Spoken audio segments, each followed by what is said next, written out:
Got a 1992 Willard with a 2006 Cummins engine in it that I'm going to show you. There it is from bow to stern, completely redone. I was just off of another Willard. There's another one over there, and if you're into bigger boats, got a USMI 11 meter. Brand new VDO gauges. You can see they're the round bezels if you know your VDO gauges real well. The tubes are 2005, which you can see the serial number right there. There's the serial numbers right there. Now, with these Willards, they have storage hatch compartments. Up here, that's your anchor hatch. And there's plenty of deck space. The deck space is about 7 feet long, and it's about 5 foot wide from here to here. From here to here, it's about 4. They build these boats for about $145,000, and they're still in production today. The reason why I absolutely love these things is what they're powered by. This is the lean-to post that it removes, and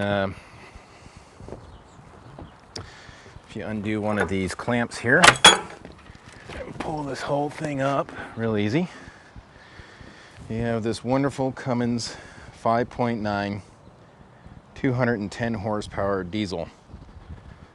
And I usually run them on biodiesel. You got your Raycor filter. You got this oversized, huge Groco 2000, actually it's Perco strainer.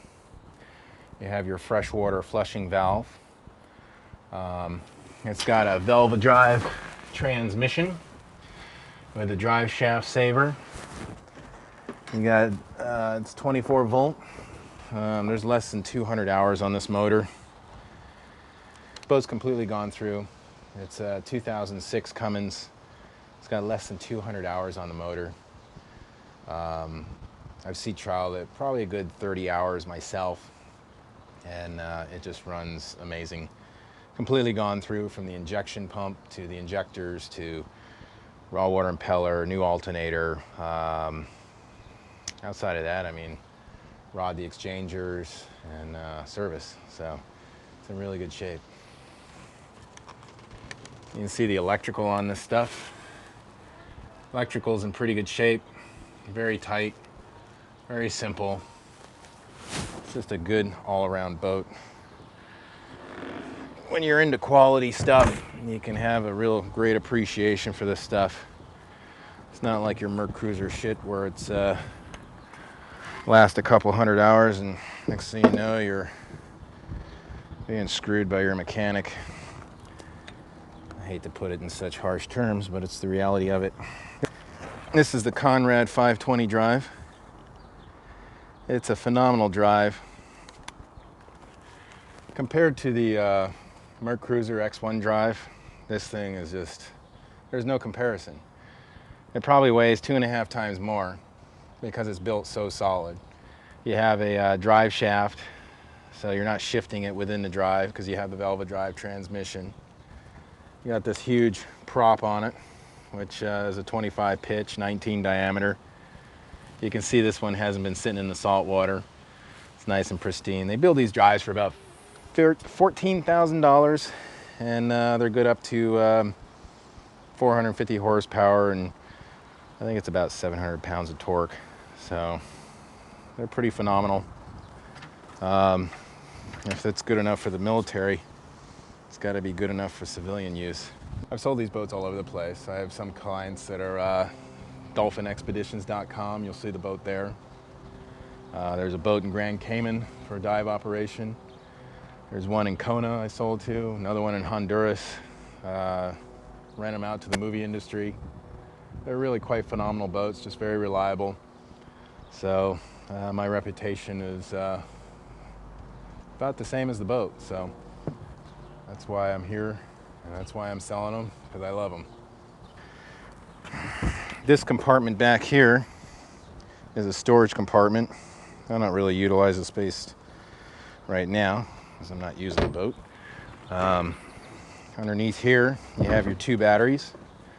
You have the Pro Sport 12 charger. which is actually water resistant or waterproof. You have your trim tab or trim leg box. There's your drive shaft. You got your manual pump there. I mean, everything on this boat is pretty much overkill, which is just brilliant. You can see all the stainless steel work here, which is pretty impressive. That's on the transom.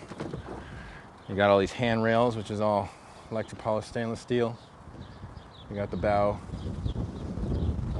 even down to the lifting eyes right underneath there. You got about $35,000 in stainless in this thing.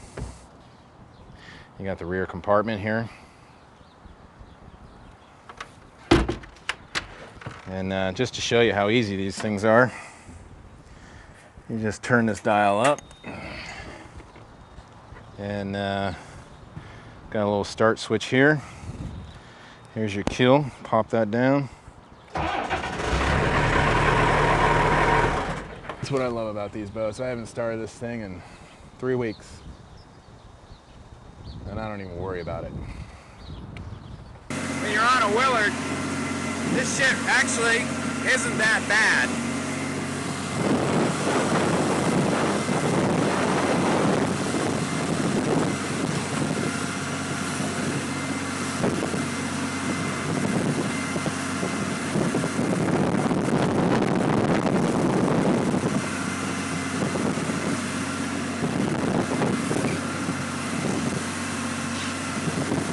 That's the beauty of the boats. A lot of people don't understand it, but I don't even know if you can quite capture it until you're out of here. But this is definitely a small craft advisory, and the boat just handles fine. Cruising at 21 knots, and it doesn't matter.